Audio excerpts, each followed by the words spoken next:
Hi there, it's Carlin from the Real Outdoor Experience. This show contains scenes from real fishing and hunting adventures. This show probably also includes scenes from a multitude of other outdoor activities. Viewer discretion is advised.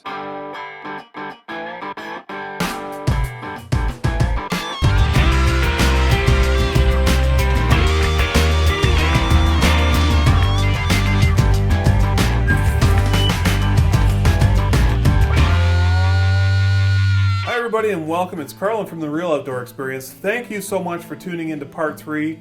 I hope you've enjoyed parts 1 and 2. Part 3 is about hunting with dogs.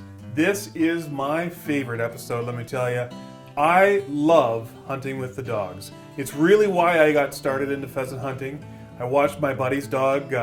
It's just incredible. It's an incredible thing to watch these dogs do what they do best. Stay tuned. We'll be right back with part 3, Hunting with Dogs.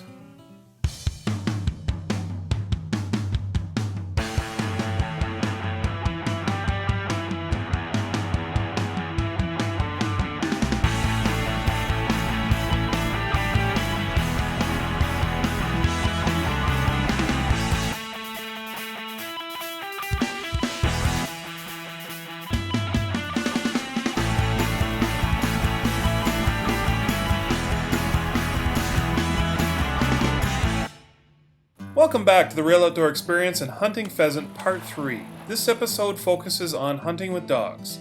I have said so many times that hunting with dogs is my favorite, and it is. Hunting with dogs is not as simple as it sounds though, unless you have a friend's dog or borrowed a trained dog for bird hunting. This episode is designed with two things in mind. Number 1, to share some of the experience that I have had with dogs, and number 2, to help you decide whether you want to start training your own dog or at least look into it. I don't want to discourage you, but at the same time I want to be realistic and provide some tips so that you have a fun and productive experience with your dog. Training dogs takes a ton of hard work, commitment, patience, and a good dog to start. The dogs in this episode are all at very different levels. My dog Chevy is what I would call a casually trained bird dog who's big on family. Don't get me wrong, he is a great dog and has great potential, but it's his owner that has slacked off with training. Yeah, that's me. It can be difficult to find the time in this busy world, but if you want results, that is what's needed. Both of the other dogs, Houdini and Perry, are great bird dogs. Each of them are pointers, where Chevy is a flusher. When you're looking at the types of dogs, there are so many things to consider. For me, first was my family. We do so many things with Chevy, and we have come to love the Labrador Retriever breed that there was no question. If you're up for a challenge, you could grab a book or a training package and start.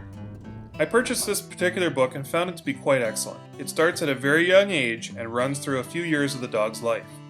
The book covers many stages of life and provides the steps to help train your retriever. I also purchased an e-collar, and I must admit I was hesitant at first, but boy did it pay off. I found the collar to be absolutely invaluable. The hunting and outdoor experiences I have had with Chevy are so enjoyable that I am glad I spent the time and money to get to this point.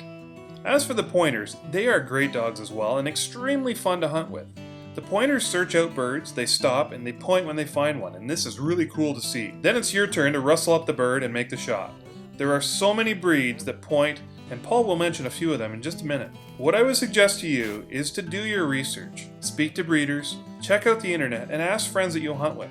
It is well worth it, trust me. Now, what would you say to a person that doesn't have a dog but wants to get into pheasant hunting? Well, there's two types of dogs for pheasant hunting, two classes. One would be a flusher and retriever, which would be like your Labradors, Springer Spaniels, Cocker Spaniels, and then there's other ones too. Those are the main ones. And then you get into the pointing breeds. There's English Pointers, Setters, Vigilas. The Setters and the English Pointers are a little softer. They can't handle the cold weather. Then you get into your versatile breeds, which are your Poodle Pointer, that's what my dog is, German Wire Hairs, German Short Hairs, Vigilas, and they can do all those things they're supposed to do.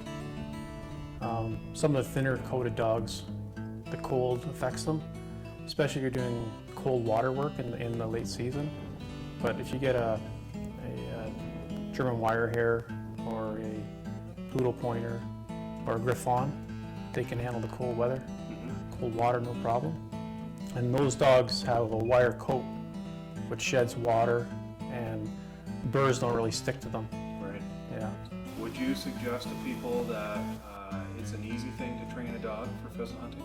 Or is it something that a regular person that not having much knowledge can go out and do on their own? Or is it something that they should leave to the professional to do?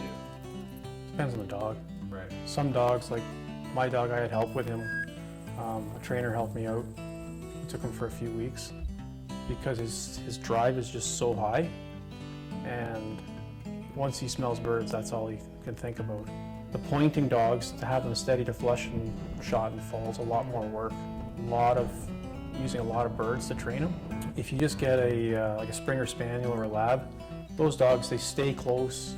They'll just smell the bird, scare it up, and shoot it hopefully, and then they'll bring it back if you work with a retrieve. But having steady to pointing, steady to shot, like Perry was today, and most of the birds, he has to have a lot of bird. They have to have a lot of bird contact, and either you have to buy birds, or come to a place like a game farm, so you know you're going to get birds, so you can correct them and follow up with them.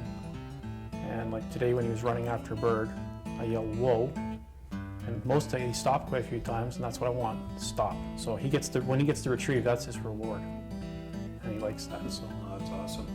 Well, it's funny because the pheasant hunting for me personally is not about shooting the bird. No. I think a lot of people may think that hunters want to kill the animal, that's the end goal.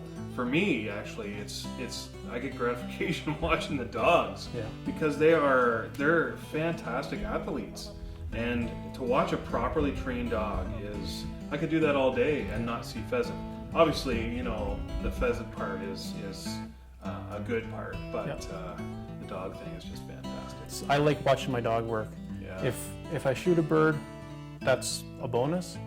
If he finds a bird, points a bird, holds point, and holds till I shoot, that's what I want to see. Right. The dogs really make the day. So, and you know, Angelo mentioned from the Exeter Game Farm that if you don't have a dog, then he can provide them Yep. as well. So, you know, game farms are, I think, a great opportunity for people to get their dogs out and, you know, fire them up if they need to be with the amount of birds that are here, or just add a different element of training.